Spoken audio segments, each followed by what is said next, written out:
Imagine you're 5 years old. It's the middle of the night. The fire is dying. And the two people who were supposed to come back never do. No funeral, no explanation, just absence. Now imagine this is not the modern world. There are no hospitals, no orphanages, no government offices, no phone numbers to call. There is only a small band of humans, maybe 30, maybe 50 people, huddled together somewhere in the cold darkness of a world that does not care whether you live or die. This was the reality for orphan children 20,000 years ago. And what happened to them reveals something extraordinary about who we are. Human children are the most helpless creatures on Earth. A newborn deer walks within hours. A young horse runs within a day. But a human child cannot feed itself, cannot find water, cannot build shelter, and cannot defend itself longer than almost any other animal on the planet. This helplessness is not a flaw. It is the price of our intelligence. Human brains grow slowly because they are building something extraordinary. But that slow growth meant that for thousands of generations, a child without protection was a child in danger. So what happened when both parents were gone? The answer is not what most people expect. Picture a young woman in your tribe. Call her your aunt. She has her own children, her own hunger, her own exhaustion after a long day of foraging. She has every reason to look away from the small child sitting alone at the edge of camp, but she doesn't look away. She picks the child up. This behavior, adults caring for children that are not biologically their own, is so common in human history that anthropologists gave it a name, alloparenting. And evidence suggests it goes back to the very beginning of our species. In nearly every traditional hunter-gatherer society ever studied, children were not raised only by their parents. They were raised by grandparents, aunts, uncles, older siblings, and sometimes by completely unrelated members of the group. Multiple adults, multiple hands, multiple people watching, feeding, protecting. A child was never the responsibility of two people alone. A child was the responsibility of an entire world. Among all caregivers, one group mattered most. Grandmothers. Think about this for a moment. Human females are one of the only mammals on Earth who live for decades after they can no longer reproduce. From a purely biological standpoint, this seems strange. Why would evolution allow it? The answer may be the children. Anthropologists call it the grandmother hypothesis. The idea is simple but profound. Grandmothers were so essential to child survival that evolution extended their lives specifically so they could keep helping. Studies of traditional societies confirm it repeatedly. Children are significantly more likely to survive when a grandmother is present. And it makes sense. A grandmother knew things. She had survived famines before. She knew which roots were edible in winter. She knew which plants caused fever and which ones reduced it. She could watch the children while younger adults hunted. She could carry an infant while a mother recovered from illness. For an orphan child, a grandmother was not just comfort. She was survival itself. But what about the smallest ones? The infants? An infant who loses its nursing mother faces a crisis that goes beyond grief. Before formula, before bottles, before any of the tools of the modern world, a baby depended entirely on breast milk to survive. And if that mother was gone, the baby had days, not weeks. Yet ancient humans had a solution. Another woman in the tribe who was nursing her own child would nurse the orphan too.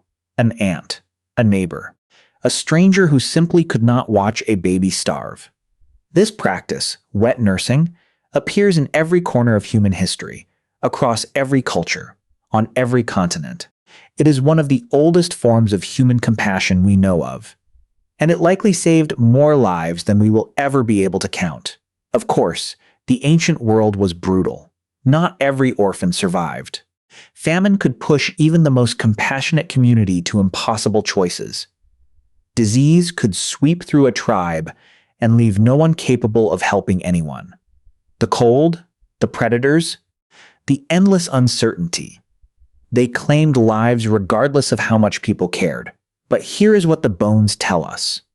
Archaeologists digging through ancient sites have found skeletons, real people who lived and died thousands of years ago, with healed fractures, severe disabilities, and injuries that would have made independent survival impossible. These people could not have hunted, could not have gathered food, could not have defended themselves, and yet they lived for years, sometimes for decades. Someone fed them, someone protected them, someone chose, again and again, to keep them alive. If prehistoric people did this for injured adults, people who may have been strangers, people who may never fully recover, then imagine what they did for children. For a niece with her father's eyes, for a nephew who laughed like his mother, for an infant who had done nothing to deserve being alone in the dark. Child burials from the ancient world are some of the most quietly devastating discoveries in all of archaeology. Small graves, carefully dug, sometimes lined with flowers, sometimes containing beads, shells, or objects that meant something to the people who placed them there.